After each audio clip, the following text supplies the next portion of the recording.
എല്ലാവർക്കും എൻ്റെ വിനീത പ്രണാമം. ശ്രീ വിശ്വ വാസ്തുവിദ്യ എന്ന എളിയ ചാനലിലേക്ക് നിങ്ങളെ സ്നേഹപൂർവ്വം സ്വാഗതം ചെയ്യുന്നു.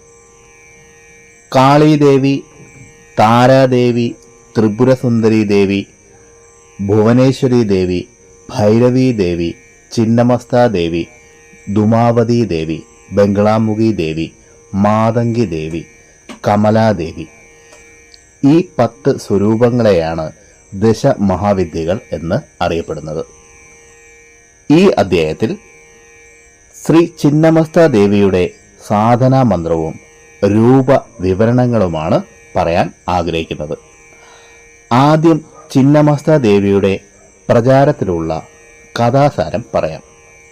ഒരിക്കൽ ദേവിയും തൻ്റെ സഖിമാരായ ഡാകിനിയെയും വർണ്ണിനിയെയും, ഈ 2 പേരുകൾ മറ്റു ചിലതിൽ ജയ എന്നും വിജയ എന്നും പറയുന്നുണ്ട്, ദേവി 2 സഖികളോടൊപ്പം മന്ദാകിനി നദിയിൽ കുളിക്കാനായി പോയി. കുളിച്ചു കഴിഞ്ഞ ശേഷം ശരീരത്തിൽ നിന്നും ഉഗ്രതാപം ഉണ്ടാകാൻ തുടങ്ങി. ആ താപത്താൽ ഡാകിനിയുടെയും വർണ്ണിനിയുടെയും ശരീരം കൃഷ്ണവർണ്ണമാകാൻ തുടങ്ങി. വിശപ്പും സഹിക്കാൻ വയ്യാത്ത രീതിയിൽ ആയി. 2 സഖിമാരും അമ്മയോട് ആഹാരത്തിനായി അപേക്ഷിച്ചു. കുറച്ചു ദൂരം അലഞ്ഞിട്ടും അവർക്ക് വേണ്ടുന്ന ഭക്ഷണം കിട്ടാതെ ആയപ്പോൾ സഖിമാർ അമ്മയോട് പിന്നെ യാചിക്കുവാൻ തുടങ്ങി. ആ സമയം ദേവി തൻ്റെ കയ്യിലിരുന്ന വാളെടുത്ത് സ്വന്തം കഴുത്ത് അറുത്തു. തല ഇടത് കൈയിൽ വന്ന് പതിച്ചു. കഴുത്തിൽ നിന്നും രക്തം 3 ധാരകളായി ഒഴുകാൻ തുടങ്ങി. ഒരു ധാരയിലെ രക്തം അമ്മയുടെ സ്വന്തം വായിലും മറ്റ് 2 ധാരയിൽ ഒരെണ്ണം ഡാകിനിയുടെ വായിലും മറ്റേത് വർണ്ണിനിയുടെ വായിലും പതിച്ചു.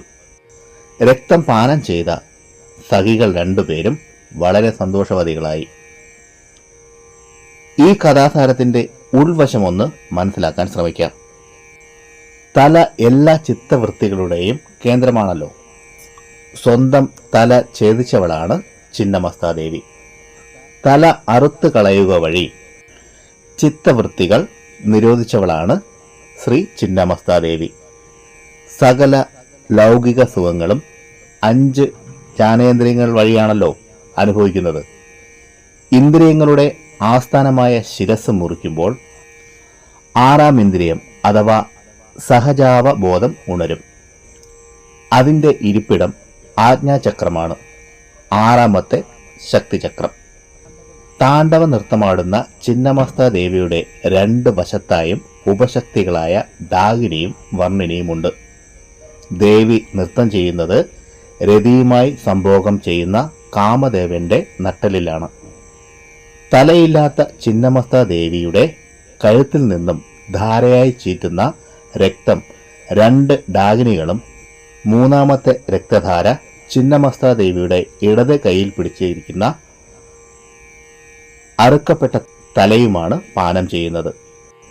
ഇട, പിങ്കള, സുഷുമ്ന എന്നീ 3 നാഡികളെയാണ് ഇത് പ്രതിനിധീകരിക്കുന്നത്. ഡാകിനികൾ ഇടപിങ്കളയും ചിന്നമസ്ത ദേവി സുഷുമ്നയുമാണ് പാനം ചെയ്യുന്നത്. അടിസ്ഥാന വികാരങ്ങൾ നിയന്ത്രിക്കുന്നത് തലച്ചോറിന്റെ തലാമസാണ്. ഈ തലാമസ് കഴുത്തറ്റം വരെയുള്ള 5 ചക്രങ്ങളെയും ഭരിക്കുന്നു. അറുത്ത് കളയപ്പെട്ട ശിരസ് ഉദാത്തമായ വികാരങ്ങളുടെ ഇരിപ്പിടമാണ്. ചിന്നമസ്ത ദേവി പ്രപഞ്ച നടനം നിർവഹിക്കുന്നതോ ഭാര്യയോട് സംഭോഗം ചെയ്യുന്ന മോഹതത്വമായ കാമദേവന്റെ നട്ടലിൽ ചവിട്ടി നിന്നുകൊണ്ട്.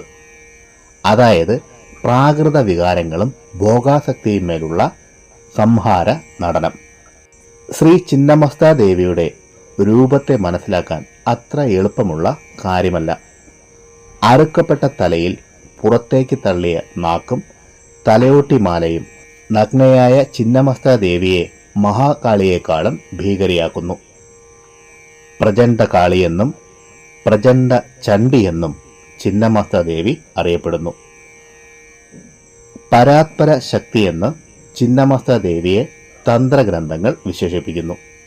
ചിന്നമസ്താദേവിയുടെ ഉപാസന വഴി സാധകന് ലൈംഗികമായവ ഉൾപ്പെടെ പ്രാകൃതമായ എല്ലാ വികാരങ്ങളിൽ നിന്നും നിയന്ത്രണാതീതമാക്കാൻ കഴിയുന്നു. ഊർജം പ്രസരണം വർദ്ധിപ്പിക്കുന്നു. സുഷുമ്നയിൽ സ്ഥിതി ചെയ്യുന്നവളാകയാൽ അജ്ഞതയെ നശിപ്പിക്കുന്നു. മനഃശക്തിക്കും ഉൾക്കാഴ്ചയ്ക്കും ഇത്രയും പറ്റിയ ഉപാസനക്രമം ഇല്ല എന്ന് വേണമെങ്കിലും പറയാം. ശ്രീ ചിന്നമസ്ത ധ്യാനം ഉൾക്കാഴ്ച, പ്രവചനശേഷി, ഇന്ദ്രിയ നിഗ്രഹം ഇവയൊക്കെ തരും. സുഖം, വാക്സാമർഥ്യം, രോഗശാന്തി, ധനസമൃദ്ധി, ശത്രുനാശം എന്നിവ നിശ്ചയമായും ലഭിക്കും. ഇനി ശ്രീ ചിന്നമസ്താദേവിയുടെ സാധന മന്ത്രത്തെ കൂടി പറഞ്ഞു തരാം. മന്ത്രം ഇതാണ്: ഓം ശ്രീം ഹ്രീം ഹ്രീം ഐം വജ്രവൈരോചനീയൈ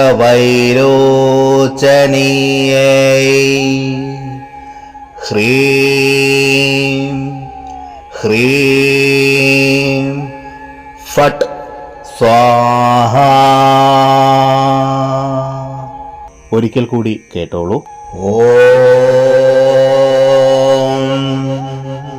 ശ്രീം ഹ്രീം ഹ്രീം ഐം വജ്രവൈരോചനീയൈ